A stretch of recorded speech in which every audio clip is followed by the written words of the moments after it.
வணக்கம். ஜனநாயகன் படம் தொடர்பாக சென்னை உயர்நீதிமன்றத்தில் தொடரப்பட்ட வழக்குகள் அனைத்தையும் திரும்ப பெற பட தயாரிப்பு நிறுவனமான KVN நிறுவனம் மனு தாக்கல் செய்திருக்கிறது. உயர்நீதிமன்றத்தில் உள்ள வழக்கை வாபஸ் பெறுவதாக பட தயாரிப்பு நிறுவனம் பதிவுத்துறைக்கு கடிதம் ஒன்றை எழுதியிருக்கிறது. ஜனநாயகன் படத்தை தயாரிப்பு நிறுவனம் மறு தணிக்கை குழுவிற்கு அனுப்பிய நிலையில் இந்த நடவடிக்கை மேற்கொள்ளப்பட்டிருக்கிறது. ஜனநாயகன் பட சான்றிதழ் தொடர்பாக தணிக்கை வாரியத்தின் மறு ஆய்வு குழுவை அணுகியுள்ளோம் என்றும் பட தயாரிப்பு நிறுவனம் தெரிவித்திருக்கிறது. வரக்கூடிய பிப்ரவரி 20 படத்தினை வெளியிடுவதற்கு தற்பொழுது முழு வீச்சில் KVN நிறுவனம் இயங்கி வருவது குறிப்பிடத்தக்கது. பிப்ரவரி கடைசியில் தேர்தல் தேதி அறிவிக்கப்பட்டு விடும் என்பதனால் அதற்கு முன்பாக விஜய் படம் வெளியிட்டால் நன்றாக இருக்கும் என தொடர்ந்து இந்த முயற்சிகள் மேற்கொள்ளப்பட்டு வருகிறது.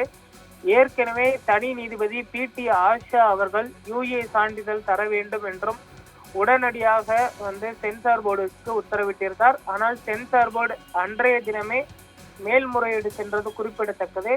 சென்னை உயர்நீதிமன்றத்தின் டிவிஷன் பெஞ்ச் தலைமை நீதிபதி அமர்வு ஸ்ரீவத்சவா இந்த வழக்கினை விசாரித்து மீண்டும் முதலிலிருந்து இந்த வழக்கை விசாரிக்க வேண்டும், தனி நீதிபதி இதை விசாரிக்க வேண்டும் என்றும் உத்தரவு பிறப்பித்திருந்தார்.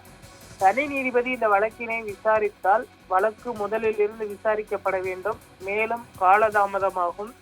ஒருவேளை தனி நீதிபதி மாறுபட்ட தீர்ப்பினை அளித்தால் மீண்டும் உயர் நீதிமன்றமோ அல்லது உச்ச நீதிமன்றத்திற்கோ மேல்முறையீடு செல்ல வேண்டும்.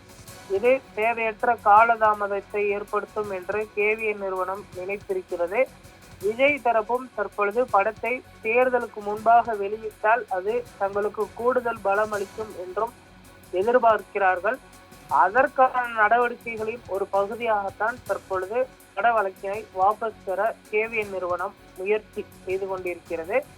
மறு தணிக்கைக்கு தற்பொழுது படம் அனுப்பப்பட்டு இருப்பதனால் விரைவில் மறு தணிக்கை குழு இந்த படத்தினை பார்வையிடும் என்றும் எதிர்பார்க்கப்படுகிறது.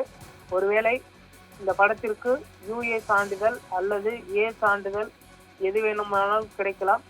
ஒருவேளை A சான்றிதழ் கிடைத்தால் படத்தினை பார்த்தோம்னால் தொலைக்காட்சிகளில் ஒளிபரப்ப முடியாது.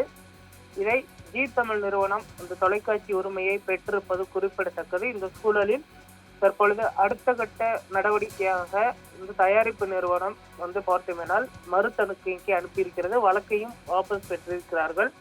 இதை முன்கூட்டியே செய்திருந்தால் படம் எப்பொழுதோ வெளியாகியிருக்கும் என்றும் தற்பொழுது பல்வேறு தரப்பினரும் தெரிவித்து வருகிறார்கள்.